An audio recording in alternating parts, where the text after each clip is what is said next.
Hello, and welcome to another edition of our podcast on all things recycling. That is, of course, recycle. Don't be a waster. In today's episode, and we haven't done one in a few weeks, I was away on holidays, thankfully. And in today's episode, we're going to cover, I suppose it's recycling. It's more environment, sea pollution oriented. Covers a couple of different topics. And I think it highlights, how a useful recycling and environmental project needs to be multifaceted. And that is this Ghost Nets initiative, which is a project run by the Australian government. And I think the agency is the Parks Australia. But fundamentally, this is an initiative designed to tackle, it's called Ghost Nets or Ghost Gear. And that is fundamentally fishing nets just left to go adrift in the ocean. Whether by accident, by just dumping them, if they're fishermen don't want them anymore, and of course this can be from commercial fishermen or just leisure fishermen as well. So nets and gear, and there's a huge amount of this stuff floating in the ocean, and as it's mostly made from plastic and plastic derived products, it can last a very, very long time. And we have huge nets that can be kilometers long, and they are floating in the ocean, and as you can imagine, they're causing mayhem and capturing animals such as turtles in particular. And I think I read that there were 4 of the more endangered turtles in Australia which tend to get captured in these nets. I'll see if I can give you the names on these things, the names on these types of turtles. I'm by no means an expert in turtles, so forgive me if I get it wrong, but the numbers were the olive ridley, the hawksbill, the green, and the flatback turtles. And as you can imagine, quite easily, these animals get caught up in the nets and drowned or suffer in other manners. So it's actually quite pertinent, quite interesting, because it tends to collect in probably what you would regard as the most pristine and least polluted aspect or area of Australia, which is the Gulf of Carpentaria, which is, if you look at the top of Australia, it's fundamentally the area between. It's that big gulf or inlet. It's a couple of 100 kilometres wide between the top of Queensland and when that part of the Northern Territory as you move up into Arnhem Land and Kakadu in that aspect. So it's that large area in the top end of Australia, probably the least populated part of the country, or least populated coastal area of the country, I'll say. And due to trade winds and different currents, apparently that is where an awful large percentage of these nets accumulates.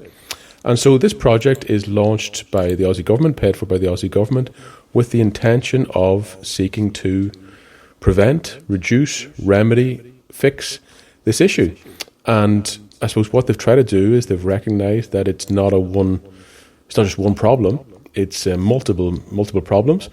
And obviously they're dealing up there with, isolation, with various different cultures, the Aboriginal lands and quite isolated communities, quite far from industry, quite far from any recycling tech, often not really ports that could access, that can get out and get these materials, and often the populations aren't there even to do it where it is.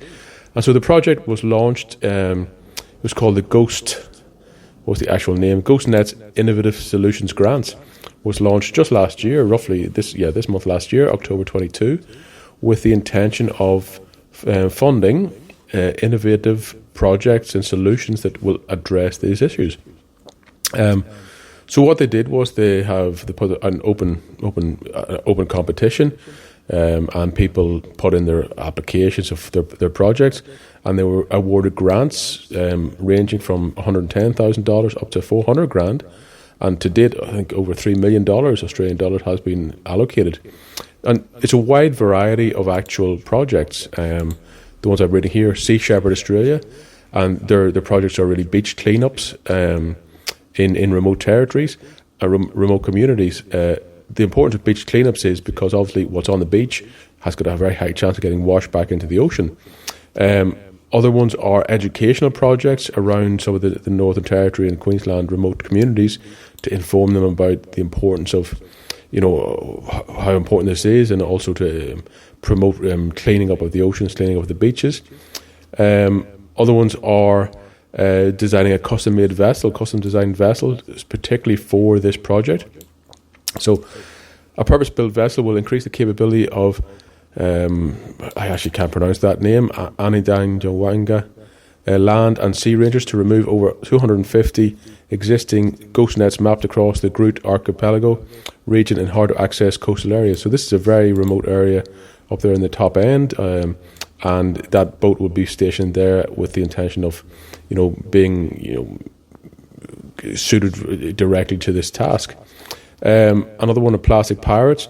So they will deliver plastic recycling equipment into these remote communities, which will enable, because obviously you've got the whole issue of, if you're taking these nets out of the ocean, you're bringing them on shore, but you're bringing them on shore in very remote areas. And what do you do with them then? Like, do you load them on trucks? Maybe there are no trucks, and certainly not regularly. And then to bring them to somewhere to actually recycle them. So they're actually bringing the recycling machinery up there, and that will enable, moving, conversion into pellets and different things that will be much more accessible for actual on users and recyclers. So that's plastic pirates. Other ones are really using high-tech stuff, AI, machine learning, with the intention of, using computer models to really indicate with our understanding of the ocean currents, of the trade winds, etc., where these nets will be accumulating, because obviously lots of them are underwater, so you can't even see them with the naked eye or from above. And so they're aimed to help us fish where the fish are, in theory, hunt where the most likely productive area is. Other ones are more using drones, GPS satellites, and other data collection mechanisms, and further drone service, and then other educational systems around helping people understand the importance of not throwing away gear, reporting gear if it's been spotted, these sort of things. So I think in general it's a very, very sensible project. I think, it's A, you've a clear problem. B, I think it's a reasonably sensible way of approaching this problem. It's not by no means is it a golden gun or a silver bullet, to use two different, I think they're both James Bond movies, are they? Golden gun is at least, but yeah, a silver bullet is the term I'm looking for. And I think they're sensible approaches. I think they're utilising, the human element, educational communities, providing information, and also utilising, the actual physical, going out and getting these things, bringing them back, the actual recycling of them. And I think we're also using, AI, machine learning, computer information to probably the best extent, we can. So I think that's very promising also. So I think, this is one, I'm hoping this project will run, and I think it'll be interesting to see the outcome. So I think we'll leave it there today. And again, I will say, remember, recycle. Don't be a waster.